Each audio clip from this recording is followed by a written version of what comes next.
Hello, I'm Brian Lucareli, Director of our Private Client Services Group and co-chair of our Family Offices team at Foley and Lardner. I'm here with Jason Kohout, partner and co-chair of our Family Offices team. And today we will discuss recent trends in philanthropy. But Jason, before we get started, it would maybe be helpful for our audience to get a quick background on you personally. Sure. Thanks, Brian. I'm a tax attorney here at Foley and Lardner. I work primarily with families, and especially families that have businesses and business succession issues, as well as families who are very involved in philanthropy, and of course, charities who work in the philanthropic sector as well. We do a significant amount of work with private foundations and donor advised funds, working with families, donors, and organizations to talk about their philanthropic goals and vision. It's a lot of complex stuff, so hopefully you can distill that for us in the next 10 minutes or so. So as I said early on, we're going to discuss recent trends in philanthropy. And Jason, we're all familiar with private foundations that grant 5% of their assets out each year to the arts, social organizations, and educational organizations or health. What are you seeing in today's environment that's different than maybe the past? Yep, got it. So there is, I think you can see some trends in what we see at the law firm and what our clients are doing. Significant a number of them are still not, still doing the bread and butter work of philanthropy, which is making grants. If there's a trend in there, right, it's that people like to see more in the area of results, right? Just results oriented grant making and that sort of thing. Okay. Probably when it comes to not making grants but doing something else, what we see are program related investments taking on a whole new, the program related investments have been around for a while, but we see more and more private foundations, especially as the next generation takes over the family foundation or company foundations, right, making what are called program related investments. Those are investments, right? It's some sort of loan or equity investment, but the idea, the primary purpose of it is to obtain some social or charitable good. So, the probably the prototypical one is a loan to low income housing, right? The idea that you'd make a loan, guarantee a loan, the low income housing gets built and you're repaid some amount of money. But I think our clients, and from what I've read in the trade journals, people are taking this to the next step. So you've got the Gates Foundation, they're funding total amounts of investments, right, making investments in medical research, that they're hopeful that they're going to create some sort of drug that will, one, allow a total medical advance, right, solve some medical issues, but also allow the foundation to recover some of the funds or maybe even make a small profit. So we've seen a number of clients do that sort of activity. And then if they're not involved in program-related investments, we have a number of clients who are very focused on social impact investing, Okay. which is a little different. It's kind of all in the same area, right? But social impact investing is saying we're going to orient our investment portfolio not just for investment return, right? But to say we're only going to invest in certain stocks that are companies or ways of doing business, right? That essentially say we're going to take a social good, right? A step forward for social good. So you may decide, hey, we're not going to invest in certain kinds of stocks, right? Or you may say another step would be to say we're going to invest in those companies that are taking a step forward for some sort of social good. Like we want to really focus in, I always pick on biotech, right? Because if you have a biotech company that does well and creates a drug, we all get to benefit from it. So there's a number of family foundations, company foundations that are quite a bit more focused in that area. And then I think probably lastly, things come in threes, but probably lastly, we're seeing a lot of private foundations and foundations in general that are they're doing direct activity. So instead of making the grant, I have a number of clients.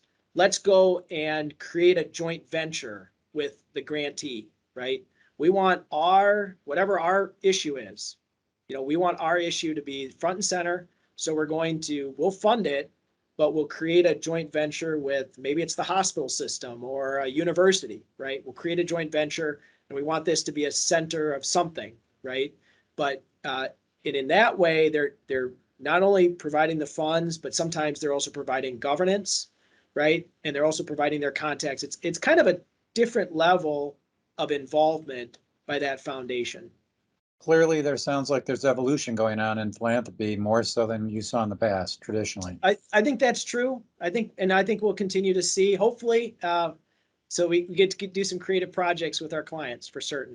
That's wonderful. So staying with kind of that theme, you mentioned social impact investing. And so what kind of challenges in today's environment are you seeing more or less on the investment side that foundations and others are facing? So the issue we see is, I think it's the issue that every trust investor has to look at, which is that if you're going to try to run this as an endowment. Now, many of our foundations that we work with have affirmatively said we want to spend down the money. So this is not too much of an issue for them, right? They're saying in the next 20 years, we're going to put ourselves out of business because that's a way to deal with donor intent. But if you take the approach of we want this foundation to be around in perpetuity, or at least significant period of time, you want to try to get investment return.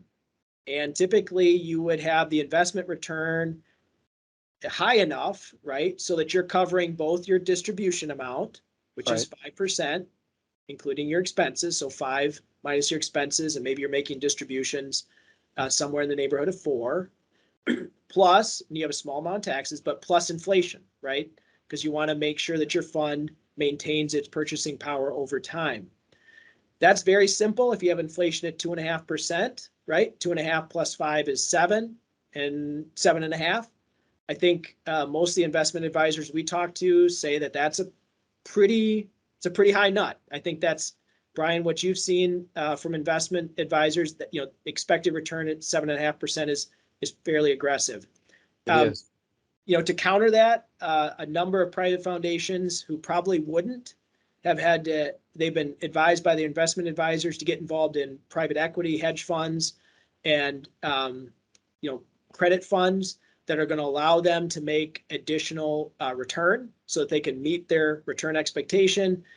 The issue with that, of course, is that those funds sometimes, the liquidity challenges, and then also the tax compliance issues. There may be unrelated business income, and there may be planning around that has to be done. It can all be done. It's all doable, but I'd say it occupies more of our time as we've got more of our clients involved in these types of funds.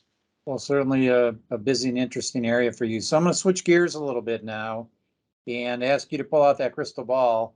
That's right. And why don't you, we're in a mid-year election year. What are you kind of seeing that's going on in Washington, good or bad? Yeah, good question. It's been really interesting to read over the last, I'd say about 5 years as a tax exempt attorney. I think there's some regulation brewing on the horizon. It doesn't look like it'll be anytime soon, like in the next year or 2 or 3 years.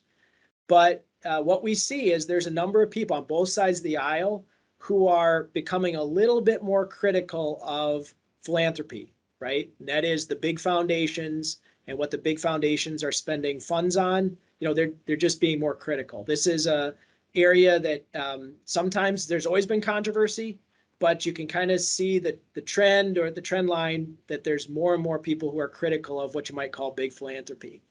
And what that means is that we could be seeing some regulations about required distributions. That seems to be a hot topic right now. We just had a Supreme Court case about the requirement of 501c3s to disclose their donors to states. The Supreme Court said you didn't have to do that. And I think just in general, governance and any types of abuses, I think we're going to continue to see more regulate. We will see regulations. Again, I don't think we'll see it in the next 2-3 years, but that's on the table. That the legislation's been drafted, so to speak. So we'll see when it's adopted. But there certainly are some people who are very interested in that, and over time, I'd say that we think that could be a regulatory, that could be imposed regulatorily. Anything else that you see going on at the state level? Yeah, so another good question, Brian.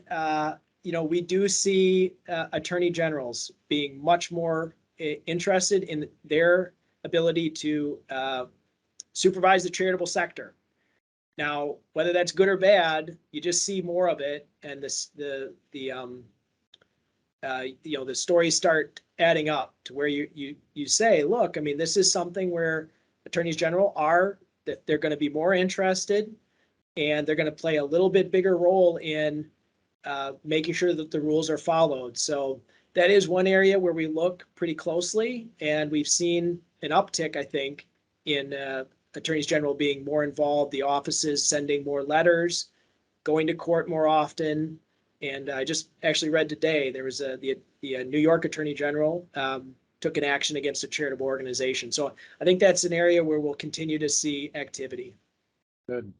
Well, Jason, I can't thank you enough for sharing your insight today. Certainly a lot going on in your space. And hopefully we'll have you back on if things continue to pan out. And I also want to thank our audience today for watching our presentation. And for more information, please visit us at foley.com under Family Offices. Thank you.